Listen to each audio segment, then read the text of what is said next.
Adam and Eve became pregnant and gave birth to Cain. She said, "With the help of the Lord I have brought forth a man." Later she gave birth to his brother Abel, Cain the tiller of the ground, and Abel the keeper of sheep. A bond unbroken, born of shared blood and toil. But this peace was soon shattered, leading to a tragic act that would echo through eternity. The story unfolds with their offerings to God. In the course of time, Abel brought an offering to the Lord, fat portions from some firstborn of his flock, and Cain also brought some of the fruits of the soil as an offering to the Lord. The Lord looked favor on Abel and his offerings, but on Cain and his offerings he did not look with favor. So Cain was very angry, and his face as downcast. Why? Was it the quality, the intent?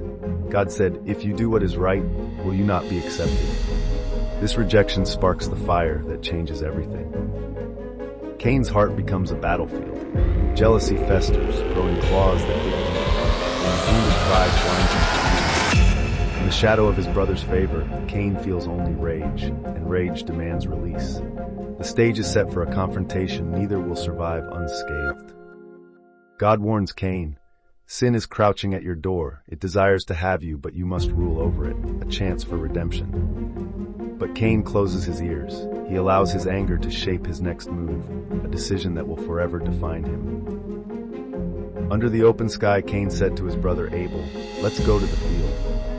It seems like any ordinary day, but tragedy looms.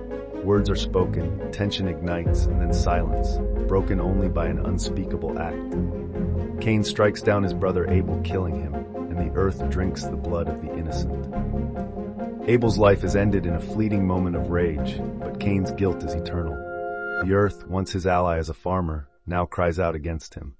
The weight of his choice is unbearable, yet the deed cannot be undone. Cain's soul is forever marked. God confronts Cain, his voice heavy with sorrow, not rage. "Where is your brother Abel?" Cain, defiant, lies, "Am I my brother's keeper?" But God knows everything. The Lord said, "What have you done?" Abel's blood cries to heaven from the ground, demanding justice. Cain cannot escape the truth of his crime. Punishment comes swiftly. The ground, cursed by Abel's blood, will no longer yield crops for you. You will be a restless wanderer on the earth, God said to Cain, forever marked as a warning. Cain said to the Lord, "My punishment is more than I can bear. Today you are driving me from the land, and I will be hidden from your presence. Whoever finds me will kill me."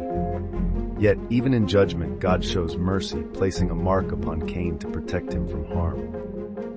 This ancient story holds powerful lessons.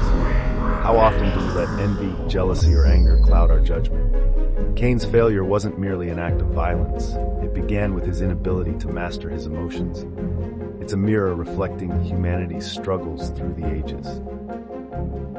Abel's fate reminds us that hatred, unchecked, strikes down the innocent over and over again. But God's response to Cain teaches forgiveness and justice in balance, a call to rule over the darkness within ourselves. Cain's journey reflects struggles we see even now in families, communities, and nations. Bitterness blooms in secrecy, and anger often becomes a weapon. The story reminds us that even the most unthinkable crimes begin with small seeds of unchecked sin. But the story also reminds us we can learn from Cain's mistake. We can choose to listen to wisdom, master our emotions, and act with love instead of hatred. The path to destruction is avoidable if we walk with humility and seek reconciliation. If you want to hear more Bible stories, please like, subscribe, and hit the notification bell.